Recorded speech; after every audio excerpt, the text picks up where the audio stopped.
예전에 아주 먼 옛날 제가 김만성 권사님 처음 만났을 때 김만성 권사님의 그 고백의 얘기를 들었어요. 그죠? 자기가 그동안에 들어왔던 얘기와 전혀 다른 거야. 그럼 나는 뭐야? 견딜 수 없는 마음의 고통과 갈등과 그죠? 부딪힘과 당신의 표현에 의하면 똥물이 입으로 올라올 정도로 정말 많은 갈등을 겪었다. 왜요? 절대 예수님 앞에서는요, 자기를 완전히 내려놓지 않고는, 우리 어저께 같이 봤잖아요. 그 꼬마가 전도할 때 말한 것처럼 하나님 보시기에 너 거지야. 너 아무것도 없어. 숟갈마저 놓고 와야 돼. 숟갈마저 놓지 않으면 이 왕궁에서 왕자로 있을 수 없어. 그죠? 교회는 어떤 것이야? 숟갈마저 놓는 것이 교회야. 그럴 때 진짜 시작이 돼. 다시 말하면 죽어야 돼. 죽어야 살아나는 거야. 맞습니까? 이게 중심교회의 원리란 말이에요. 근데 그 원리, 내가 죽어서 주님이 하시니 이런 모습이 나타나는구나. 그죠? 그렇게 봐야 되는데, 내가 죽어서라는 것은 못 보고 어떻게 돼? 그 모습만 보는 거야. 얼마나 좋아. 그죠? 얼마나 좋아. 헌금의 이름도 안 쓰고, 그죠? 오직 나만 보고, 그죠? 중심에만 관심 있고. 다 그걸 사모하죠, 속으로는. 근데 막상 사모해서 그거 함께 하려고 하다 보면 뭐가 돼야 돼? 내가 죽어야 된대. 이러니까 이게 안 맞는 거야. 그래서 교회 정착하기가 어렵다. 지금 제 말 이해되나요? 이걸 다른 말로 말하면, 그래서 진짜 예수를 만나기가 진짜 힘들고 진짜 복음 앞에 굴복하기가 쉽지 않은 거예요. 근데 여러분들은, 저는 그런 점에서 보면 여러분들은 대단한 사람들이, 하나님의 큰 은혜를 입은 사람들이다. 맞습니까? 누가 주인이라고요? 예수님이 주인이에요. 자, 이제 오늘 얘기 21년 마지막 주일, 오늘 이야기를 꼭 같이 나누고 싶었어요. 주님이 그런 마음을 주셨는데, 달란트 이야기잖아요. 자, 이게 이제 마태복음 25장에 기록되어 있다는 게 중요해요. 23장, 24장 종말에 대한 이야기를 다 하신 다음에 또 예수님의 사역이, 이제 공생의 사역이 맞춰지는 그런 시기가 되기도 하죠. 이게 믿음의 완성이요, 하나님이 마지막으로 이제 뭐 하는 거예요? 진짜와 가짜를 가리는 장면의 사건이 25장에 세 가지가 나오잖아요. 5 처녀와 5 처녀, 지혜로운 5 처녀, 미련한 5 처녀. 그리고 또 뭐가 나옵니까? 그죠? 오늘 함께 나누는 이 달란트 이야기. 그리고 또 하나는 뭐예요? 양과 염소 이야기. 다 뭐로 하는 거예요? 가르는 거잖아요. 여러분, 우리는 언젠가 어떻게 돼? 하나님 앞에? 여기서 회개라고 써 있어요. 계산할 때가 온단 말이죠. 그죠? 자, 우선 그러면 이 달란트, 5 달란트, 2 달란트, 1 달란트를 받았다 그러는데, 요거를 잠깐만 생각을 해보십시다. 5 달란트를 받았다. 우선 달란트에 대한 당시의 배경이 뭐냐? 여러 가지 이제 연구해 보시고 해석이 다양해요. 근데 분명한 사실은 이 달란트 하나가, 한 달란트의 지금의 값어치로 따지면 얼마가 될까? 최하 10억 이상이 되는 거죠. 그래서 1만 달란트라고 말할 때, 하나님께 1만 달란트 빚졌다고 말할 때 의미가 뭐야? 인간의 힘으로는 도저히 갚을 수 없는 큰 죄를 졌다는 의미가 1만 달란트라는 의미잖아요. 그러니까 달란트 하나만 있으면 어떻게 되는 거야? 그는 부자다. 이런 소리를 듣는 거예요. 얘기되겠죠? 이렇게 달란트가 엄청난 가치가 있다. 2 번째, 지금 주인이 종에게 달란트를 맡긴 거잖아요. 그럼 이 당시의 배경으로 봤을 때 주인과 종은 어떤 관계냐? 그죠? 그냥 아주 간단하게 요약하면 이래요. 주인과 노예 관계라고 보면 돼요. 노예 관계. 무슨 관계? 사회적으로 노예에 해당하는, 자기 권리나 권한이 없는 일반 백성도 아닌, 자유인도 아닌, 그죠? 그런 아주 하층에서도 완전히, 그죠? 권리적으로 젠 밑바닥에 있는 하층 계열을 종, 그런 성경은 그런 의미를 쓰는 거죠. 그러니까 종이 죄송해요. 주인이 그 종에게 달란트를 맡겼다는 거예요. 그것 자체가 뭐야? 안 맞는 거예요. 생각해 보세요. 그 노예 같은 그 하층 계열에게 어떻게 그 어마어마한 돈을 5 달란트, 2 달란트, 1 달란트를 맡긴다? 이건 상상도 못할 일이야. 3 번째, 당시의 경제 상황이라 그럴까요? 금융 상황이 어떻게 되느냐? 장사하기가 쉽지 않아요. 특히 어떤 사람의 경우. 이 노예 같은 경우는 사회적 신분이 없단 말이에요. 그러면 어디 가서 누구랑 장사를 할 거야? 권리가 있고 권력이 있는 사람들 같으면 장사가 쉽적이죠. 그리고 지금 이 당시는요, 로마가 압제하던 시대입니다. 맞습니까? 돈이 쉽게 막 돌아가고, 그죠? 그래서 뭐 은행 거래가 잘 되고 이런 시대가 아니야. 그래서 이 당시에 돈 좀 있다고 싶으신 분들은 돈을 관리하는 최고의 방법 중에 하나가 뭐였냐면 땅 속에 묻는 거예요. 그래서 마태복음 거기에 뭐가 나와요? 농부가 땅을 빌려가지고 쓰다고 해서 뭘 발견한 거예요? 보화를 발견했잖아. 쉽게 말하면 금덩어리가 나온 거지 뭘 그래, 그죠? 그러니까 그 당시에 우리도 옛날 일제시대 때 그랬다 그래요. 장독 밑에다 또 항상 뭐 은행 막 불안하고 이럴 때 뭐야 장롱에다가 돈 모아놓고, 그죠? 그랬던 시절도 전 봤어요, 그거를. 이 당시엔 더 했지 뭘 그래. 그렇게 경제가 불안하고 노예 하층 계열이 돈 벌기가 쉽지 않은 것이고, 또 달란트 가치가 얼마나 큰지 주인이 그 하층 계열에게 그 어마어마한 돈을 맡겨? 그죠? 이게 문제가 되는 거죠. 자, 그래놓고 그 전제를 놓고 얘기를 보자는 말이에요. 5개, 2개, 하나를 맡겼어. 근데 결국은 어떻게 돼? 5개, 2개는 칭찬을 받는데 하나 맡은 자에겐 책망을 하잖아요. 그러면 주인이 이 한 명에게 왜 책망을 했을까? 하나 맡은 달란트 자에게 왜 책망을 했을까? 우선 그 점을 생각해 보셔야 돼. 참 이게 얼마나 놀라운 얘기인지 몰라요. 그죠? 함께 읽어보겠습니다. 26절 시작.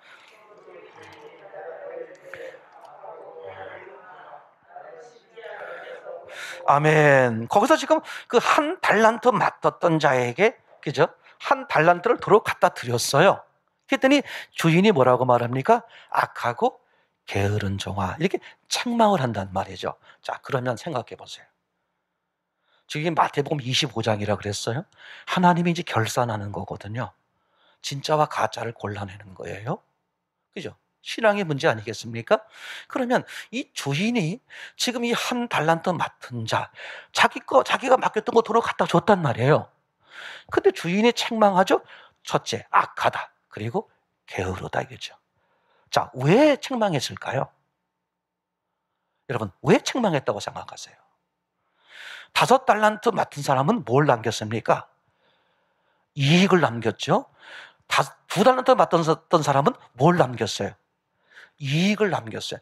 장사를 해서 이익을 남겼어요. 근데 한 달란트 맡았던 자는 어떻게 됐습니까? 본전을 돌려드린 거죠. 그러면 악하고 게으른 종아라고 이야기를 했으니까, 그러면 악하다, 게으르다, 그 왜 책망했다는 거야? 이익을 남기지 않았기 때문에. 이게 잘못된 얘기란 얘기죠. 그렇죠? 그렇게 생각하는 거예요. 이익을 남기지 않았으니까. 자, 전제로 볼게요. 그 당시 노예 계층, 하층 계열인 노예 계층에서 뭐 하기 쉽지 않다? 장사하기 쉽지 않아요. 생각해 보세요. 맞습니까? 지금 경제가 불안한 시대야. 금융이 거의 다 로마가 다 세금을 걷어가는 그런 시대입니다. 근데 그때 사회적인 그 기반이나 사회적인 지식이나 사회적인 관계가 없는 하층 계열에 있는 이 노예 같은 사람이 그 어마어마한 돈을 가지고 장사해서 돈을 번다? 장사 자체가 일반 사람들도 장사가 어려우니까 땅속에 순교들 판인데, 그래서 이 당시에 가장 많이 금융업으로 발달한 게 뭐냐 하면 뭐겠어요? 돈을 빌려주는 거야. 빌려주는 거, 이자 받는 거. 유대인들이 지금도 그게 엄청 강하잖아요. 제 말 이해되죠? 왜?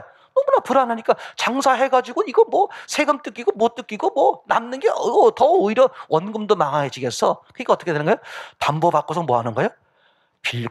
고리대금이죠. 빌려주는 거, 그죠? 그래서 이 하인이 이 한 달란트 받은 사람이 당신은 무서운 자, 모으지도 않은 데서 이런 얘기 하잖아요. 그게 무슨 뜻이야? 고리대금업자가 그런 거잖아요. 움직이지도 않고 장사도 안 했는데 뭐야? 아무것도 안 했는데 뭐가 생겨? 이자가 따박따박 생기잖아요. 그렇게 주인이 무서운 존재라서 내가 겁이 나서 원금조차 잊어버릴까봐 땅속에 묻었다가 지금 다시 드린다. 이런 얘기거든요. 그랬더니 주인이 책망하는 게 악하고 게으르다. 그러면서 이익을 남기지 않았기 때문에 그런 거냐? 우선 그게 아니다. 금방 말씀드린 것처럼 그 당시엔 이 하층 계열의 사람이 장사하는 게 어렵다 그런 말이죠. 제 말 이해되겠죠? 두 번째, 자 결국은 이제 어떻게 됐어요? 이익이 남았잖아 이거죠. 그럼 하나님이 한 달란트 받은 사람 것을 어떻게 했느냐? 28절을 한번 보겠습니다. 그에게서 한번 읽어볼게요. 28절 시작. 그에게서 그 한 달란트를 빼앗아 10달란트 가진 자에게 주어라. 이게 이상하잖아. 하나님이 지금 이 주인이 돈이 목적이었으면 어떻게 돼? 이익이 생겼으니까 다 자기가 주인이 챙겨가야 되잖아요. 근데 주인이 챙겨가는 게 아니라 지금 한 달란트의 원금조차도 누굴 줘버려? 10달란트 맡은 사람에게 줘버리잖아. 그러니까 적어도 주인은 무슨 목적이 아니다. 이익을 남겼느냐 안 남겼느냐 그 목적이 아니다 이거죠. 그러면 주인이 5개, 2개 맡은 자는 책망하지 않고 하나 맡은 자는 왜 책망했을까? 첫째, 이익을 남겼다 안 남겼다의 문제가 아니다. 확실하죠? 그럼 뭐가 다르냐 이거야. 5개와 2개를 맡은 이 종과 하나 맡은 종의 차이가 뭐냐? 너무 놀라운 사실이요. 난 너무 깜짝 놀랐어요. 그래서 마태복음 25장이고 그래서 하나님이 계산한다는 거였고 진짜와 가짜, 양과 염소, 진짜와 가짜를 가르잖아요. 그 뭐냐 이런 거예요. 5개 맡은 자와 2개 맡은 자와 하나 맡은 자가 다른 차이가 뭐였느냐? 5개와 2개 맡은 자는 주인이 원하는 대로 뭘 시도했어요? 장사를 시도했어. 그럼 장사가 쉬웠겠다 어려웠겠다? 여러분 장사하다 보면요 모두 보장을 못해. 원금도 보장 못해요. 그럼 그 어마무시한 큰 금액의 원금을 만약에 종주제, 노예주제에 까먹어봐. 그럼 주인에게 살아남겠어요? 못 남겠어? 제 말 이해되나요? 살아남지 못하지. 왜? 이익은커녕 원금도 까먹을 판에 장사할 시대가 아니거든요. 노예주제에. 근데 장사해가지고 만약에 원금도 까먹으면 살아남겠냔 말이야. 그러니까 한 달란트 받은 자가 어떻게 돼? 주인이 어마무시하게 무서운 분이니까 어떻게 돼? 원금이라도 보장하려고 뭐야? 그걸 땅속에 묻어뒀던 거잖아요. 여기서 무슨 뜻이냐? 이런 거예요.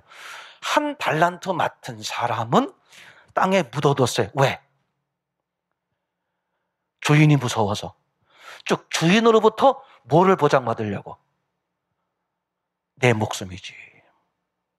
그죠? 그러면 5개와 2개 맡은 달란트 사람들은 장사하다 보면 어떻게 될 수 있어? 원금을 망칠 수 있잖아. 그럼 어떻게 돼? 노예, 하인 주제, 종의 주제, 노예 주제, 주인의 어마무시한 그 돈을, 그죠? 만약에 그걸 없애버렸으면, 그걸 손해시켰으면 주인으로부터 어떻게 되겠어요? 내 목숨을 보장할 수 있겠어, 없겠어? 보장이 불가능해. 뭘 얘기하는 거냐?